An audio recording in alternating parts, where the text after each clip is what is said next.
My name is Paul Smyers. I'm a practicing real estate agent in the beautiful state of Virginia in the Shenandoah Valley.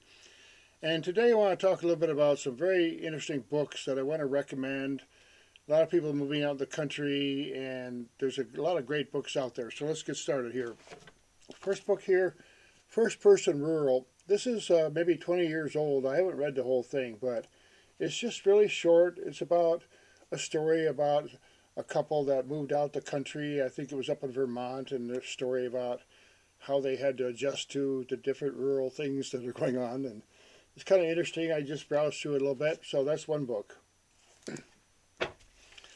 Another one, I Want to Save the Farms, American Farms, a beautiful thing that this country was founded on. We have a lot of private farms in Virginia and a lot of beautiful land for farming and homesteading. And I have a fondness for rural life, and I really think we need to save our American farms because we need to produce food, and local food is best and provides livelihood for so many people, and it's a great way of life. And just see if you can find this book somewhere, The Vanishing Way of Life, American Farm, and it's very fascinating. I haven't read the whole thing, just browse through the pictures and see some of the captions and read a little bit about it, because it's just a really great story of how our country was founded. Barns, I'll make this really quick here. If you're interested in rural life, there's a good chance that you might find a barn on a property or maybe want to build one. So this is an interesting book about the history of barns, the various kinds of barns, and it might be something that you're interested in. Barns. The hewn log house. There's a history in Virginia and many parts of the country where they built the homes by using logs, and there were different techniques they used. Some were round, and then they split some, the hewn logs. So just an interesting book I found. I haven't read it yet, but it's got some interesting information there, some interesting chapters, and I like to keep books like this around. The Hewn Log House. Complete Storage. Get a book like this.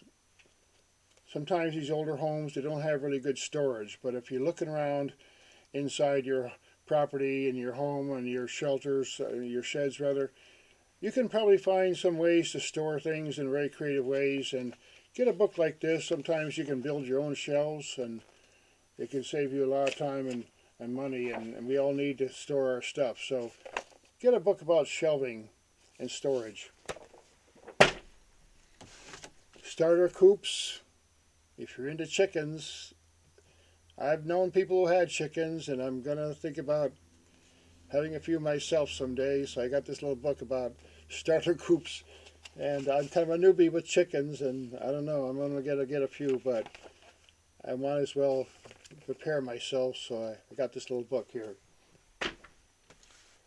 Another really great book here, Field Guide, Edible Wild Plants. Out in the countryside, people live for a really long time without grocery stores. There's edible plants and medicinal plants in the woods and all around, and this guy's a real expert. He has really incredible detail here, and of course he covers a wide area of geography in this country, but basically, I mean, I'd love to have a book like this around all the time. That's why I got it, because there's things growing right here on my property that I can actually eat, and some medicinal things too. So get a book like this. It's really a great thing to have around. Another one, just really briefly here, herbal medicine. You know, our ancestors used plants for medicine, and you know, we can too, and they're out there, and there's a lot of really great books about various kinds of medicinal plants. So if you're curious about that, very nice book.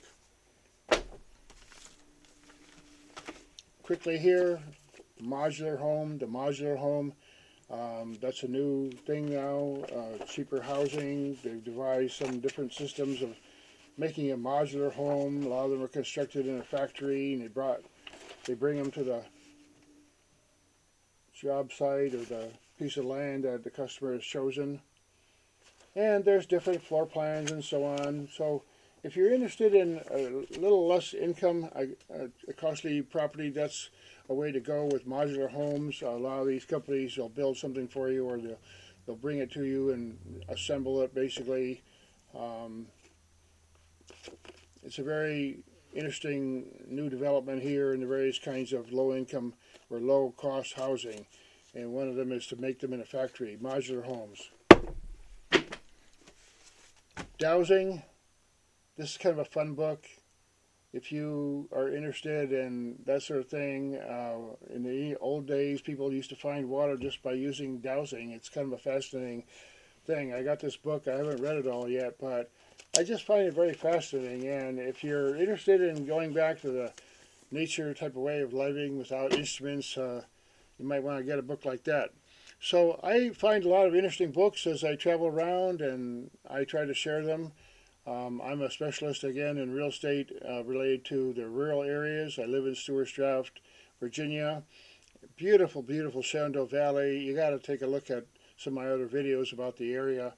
And I hope you enjoy some of my other content and explore some of the playlists. I watch a lot of other people's content and I share other people's videos. And some of them are experts in certain areas that I'm not an expert in. So thanks again for listening, and I hope to see you in some of my other videos. And please like and share, and thanks again.